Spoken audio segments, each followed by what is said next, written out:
நாங்கள் இப்படி ஆல்ரவுண்டராக அடித்து ஆடுற காரணத்தினால தான் இந்தியாவிலே பொருளாதார வளர்ச்சியில் நம்பர் 1 மாநிலம்னு தமிழ்நாடு அப்படின்னு ஒன்றிய பாஜக அரசு பாராட்டு சொல்லியிருக்கு. நம்பர் 1 மாநிலம் மட்டுமில்லை, இரட்டை இலக்க வளர்ச்சியை எட்டுன ஒன்லி மாநிலமும் நம்முடைய தமிழ்நாடு தான். பொருளாதார வளர்ச்சியிலே மட்டும் இல்லை, ஹியூமன் டெவலப்மெண்ட் இண்டெக்ஸ்லையும் இந்தியாவின் முதன்மை மாநிலமாக தமிழ்நாடு என்பதுதான் எங்களுடைய பெருமைக்குரிய தனித்தன்மையாக விளங்கி கொண்டிருக்கிறது.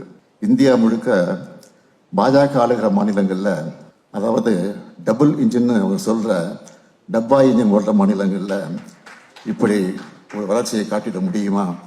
முடியவே முடியாது. அவங்க பண்ணுறதெல்லாம் வன்முறை, வெறுப்பு பேச்சு, பிற்போக்குவாதம். இதுக்கு அப்படியே நேர்மாறான முற்போக்கு அரசு எங்கள் திராவிட மாடல் அரசு. முக்கியமாக நீங்கள் நோட் பண்ண வேண்டியது, நாங்கள் பண்ண சாதனைகள் எல்லாம் ஒன்றிய அரசின் உதவி இல்லாமலே சாதிச்சு காட்டியிருக்கிறோம். இன்னும் சொல்ல போனால் அவங்களுடைய நெருக்கடிகளை மீறி சாதிச்சிருக்கிறோம். 2021ஆம் ஆண்டிலேயே 10 ஆண்டுகளுக்கான விஷனோட தான் நான் வந்தேன். ஸ்டாலினின் 7 உறுதிமொழிகள்னு 2031 வரைக்குமான தொலைநோக்கு குறிக்கோள்களை சொல்லிட்டு தான் முதலமைச்சராக நான் பொறுப்பேற்றேன். நான் நினைச்சதை விட அதிக வேகத்தில் அதை நோக்கி பயணிச்சுட்டு இருக்கிறோம். அண்மையில் வெளியான மாநில பொருளாதார அறிக்கையை கூட அதைத்தான் சொல்லுது.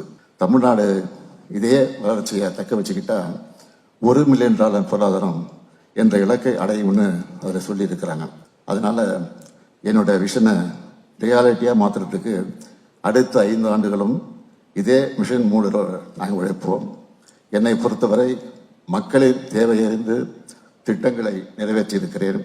மக்கள் சொல்லுகிற குறைகளை மட்டும் இல்லை, எதிர்கட்சியை சொல்லக்கூடிய குறைகளையும் காது கொடுத்து கேட்டு அதை சரி செய்கிறேன். நேற்று மதுரை வந்த மாண்புமிகு பிரதமர் மோடி அவர்கள் மதுரை வாயில் துறைமுக மேம்பால பணிகள் தாமதம் குறித்து குற்றச்சாட்டி அதை குறிப்பிட்டு பேசியிருக்கிறார். அவர் கூட்டணிக்கு சேர்க்கக்கூடிய அதிமுக தான் இந்த திட்டம் வரக்கூடாதுன்னு ஏற்கனவே தடை வாங்கினாங்க, வழக்குடன் வாதாடினாங்க. இந்த பணிகள் நாங்கள் இந்த ஒன்றிய அரசுகிட்ட சொல்லி இப்போதான் தொடர்ந்து நடந்துகிட்டு இருக்கு. திமுக ஆட்சி என்றால் வளர்ச்சி, வளர்ச்சி என்றால் திமுக ஆட்சி. இது தமிழ்நாட்டு மக்களுக்கு நன்றாக தெரியும்.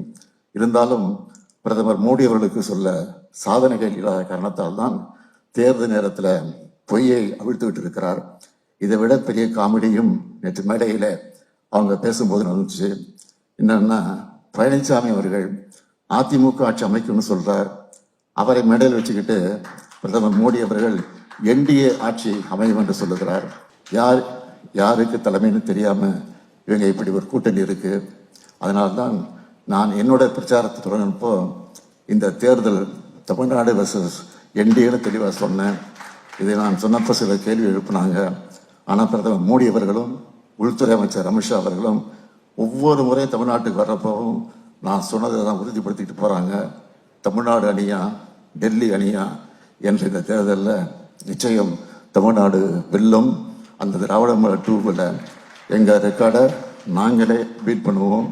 இந்த இனிய நிகழ்ச்சியில் என்னுடைய கருத்துக்களை பகிர்ந்து கொள்ள வாய்ப்பை ஏற்படுத்தி தந்திருக்கக்கூடிய திவே குழுமத்திற்கு நன்றி கூறி விடைபெறுகிறேன். நன்றி.